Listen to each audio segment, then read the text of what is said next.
review of Aquaman. I'm not finished yet, but I've managed to predict everything all along, so I have confidence that I'll be spot on by the end. There's about 20 minutes left.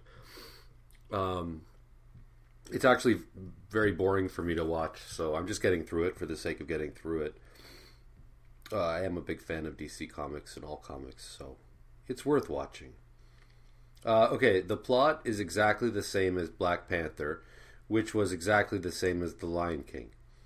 When Scar, I mean Aquaman's brother, well, if you don't want spoilers, then don't watch The Lion King, because then you'll know exactly what's going to happen in Black Panther as well as this one, Aquaman.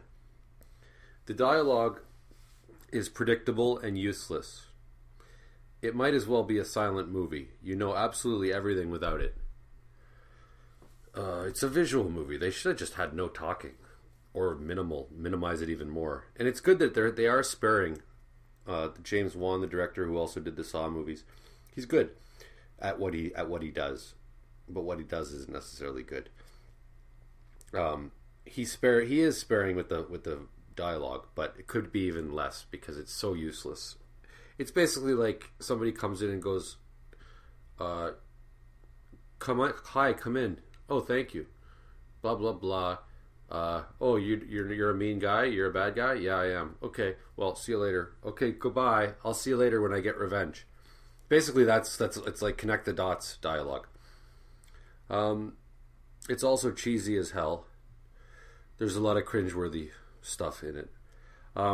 Jason Momoa, maybe everybody's, but Jason Momoa as well as Amber Heard. Their acting is terrible. You feel like you're almost watching like a porno movie in terms of how bad the acting is, or a really bad soap opera. However, Jason Momoa is the only one who could have made this movie a success because of his huge masculinity. He's incredibly manly. I'm straight, but Game of Thrones, I've never seen somebody more manly. Aquaman is it's too effeminate for anyone else to play him. Even South Park had an ongoing joke about Aquaman. He was on their super best friends mockery, and his name was Seaman, and his sidekick was Swallow.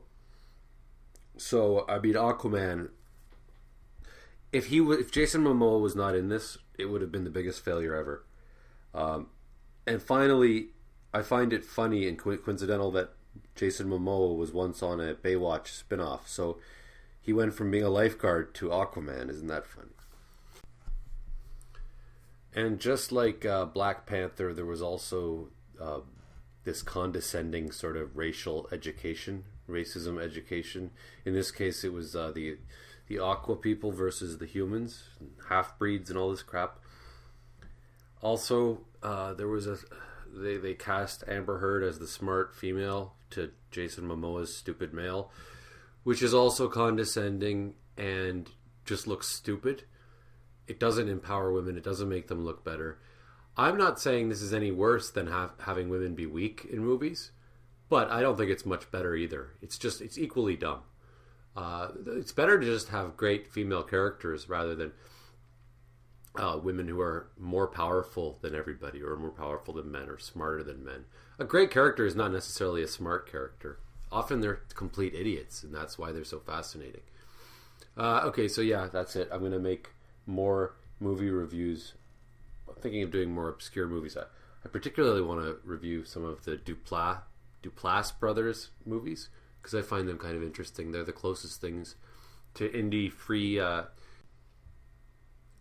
They seem to be able to make whatever movies they want exactly the way they want to make them. Minimal intervention from studios and at a pretty impressive budget. So I'm pretty envious and jealous of them. So I'd like to comment on some of their movies. I'd be interested in hearing what other people thought of Aquaman. And if you like this, then like this. And subscribe if you want to hear more. And if you want to be notified, then click notification bell icon. And bye.